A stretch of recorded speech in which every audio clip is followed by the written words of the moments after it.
Hey guys, well, sorry I'm a little late for the video. I should have had one up yesterday.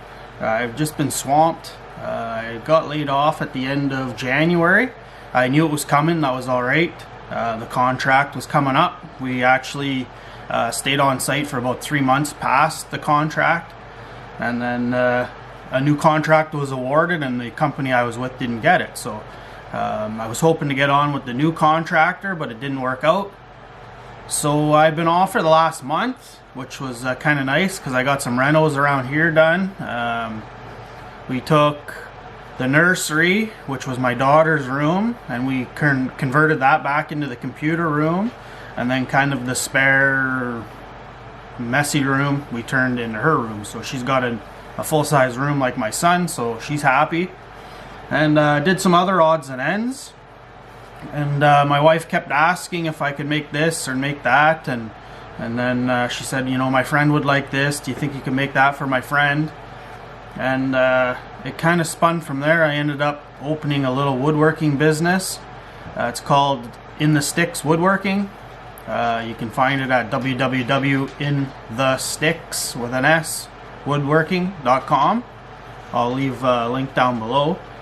But yeah, so it didn't take long to spiral from there. I ended up getting an order for 12 boards, cutting boards, and I sold 3 already. So I'm not sure if it's going to turn into full-time work just yet, but I've got a lot of work to do. So pretty much the last 4 or 5 days I spent in the garage running wood through the planer and the jointer. If you've seen on my Instagram post, I got a big pickup truck full of maple ends, about 500 board feet. Well, I've used probably over 100 board feet now, milling it up. A lot of it's pretty twisted and stuff, so cutting it up into smaller pieces and then milling it's easier than using large pieces, but it's more time consuming. So going pretty gangbuster doing that, having a lot of fun.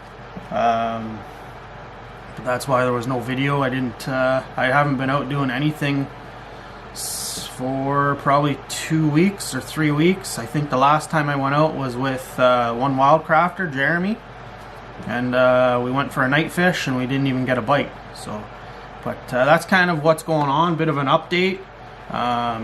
If you're interested in cutting boards or cheese boards or bread boards, any of that sort of thing, check out my website. If it's not there, or you're looking for maybe a specific dimension, go to the contact section and just send me off a quick email, and I'll try to accommodate. I'm definitely shipping in Canada. If you're in the States, in your contact info, give me your postal code so I can get more accurate shipping. I checked a few spots and everything was around $20 to $25 to ship a cutting board. So if you're closer, then I can maybe give you a better deal, sort of thing. So I'd rather do it individually rather than one by one, or just generalizing it. Try and save everybody a bit of money, but they're all made in my garage. Most of the wood I buy in town.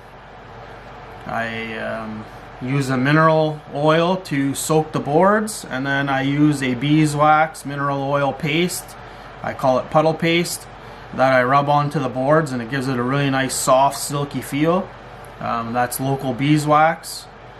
Yeah, I try and keep everything done in-house. There's nothing that's really the same as the next board, because I'm doing a batch of wood at a time. So if the wood's in really good shape, I don't have to thin it down as much, and you get thicker boards or wider boards. If the wood's in rough shape, then they go through and the boards are maybe a little thinner, or they've got some extra character to them, but I'm trying to keep it that way. I don't want them all to be exactly the same, although there's patterns that are the same. They're all edge grain. Edge grain's a little more durable than just the side, or the face, I guess I should say. End grain is kind of the cutting board that everybody wants, but in reality, nobody has those except for woodworkers. I think that was David prosciutto, not prosciutto like ham, but the wood make something, or he used to be the drunken woodworker. I think that's what he said, but I've got one. I made cutting boards about 4 or 5 years ago for Christmas, end grain.